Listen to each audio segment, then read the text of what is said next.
In the 19th century, the country of India protected its eastern border with a giant hedge. No walls, no moats, not fancy guard towers, just a giant impenetrable hedge. It stretched over 1,000 kilometers and ran from Punjab to Burhanpur. The Great Hedge of India was first placed in the 1840s by the British in an effort to strengthen trade routes so they could exploit an Indian resource: salt. There was a massive salt trade throughout India, but production was mostly restricted to the coastal areas of the region. Salt was one of the region's biggest and most profitable exports, which, if you know anything about history, meant the British wanted to have control of it. In the mid-18th century, the British East India Trading Company had completely monopolized the salt trade in India. The salt harvesting locations were leased out from the company to workers, and the salt was then sold at heavily inflated prices through a massive salt tax. Since the salt was in such high demand, consumers ultimately did pay it. However, since salt was so expensive, there was also a massive smuggling route that formed of illegal salt to avoid the East India Company tax. For perspective, the tax would have caused the average Indian to pay 2 months of their salary every year just on salt for their family. In order to stop the smuggling and maintain superior control over the salt trade, the East India Company built a line of barriers, made from cut thorny bushes and houses across major roads to collect taxes on imported and smuggled salt. This line grew and grew, all to protect the profits of the East India Company. This line of houses and barriers became known as the Inland Customs Line. Some of the cut bushes that were laid up together ended up taking root where they were initially placed and eventually grew into a barrier that was 800 miles long. This wasn't intentional at first. The barrier was meant to be made of cut thorn bushes, not planted ones, but nature had other plans.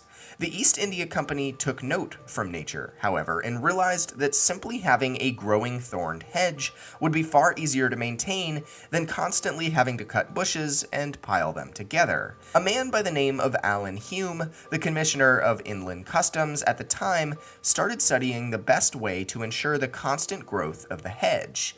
It was made out of a variety of bushes, like Indian plum, babool, and euphorbia. Hume was also a botanist, so he knew what plants to place where. In areas of the hedge where it was more arid, he planted prickly pear bushes.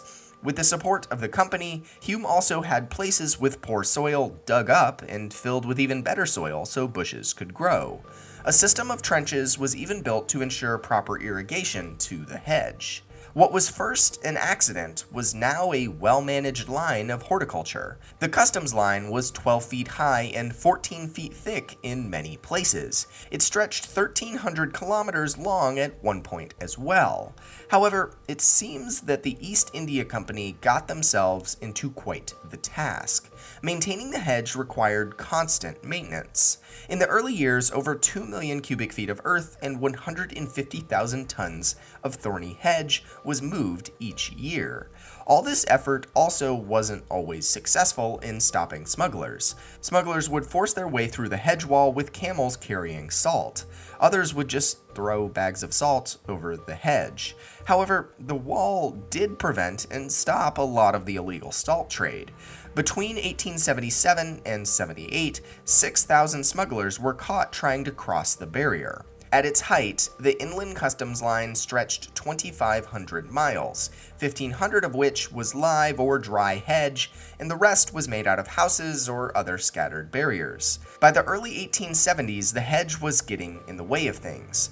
The British Viceroy of India forced a series of reforms in the salt production process that gave the British even more control of the salt trade and flattened taxes across the country so they could ensure there would be less smuggling. By 1879, the hedge was abandoned. As for the salt tax, however, it lasted all the way until 1946, when the interim government of India finally abolished it. So that's the story of a giant hedge that was meant to collect taxes on salt that was being smuggled across the country of India when it was first controlled by the British.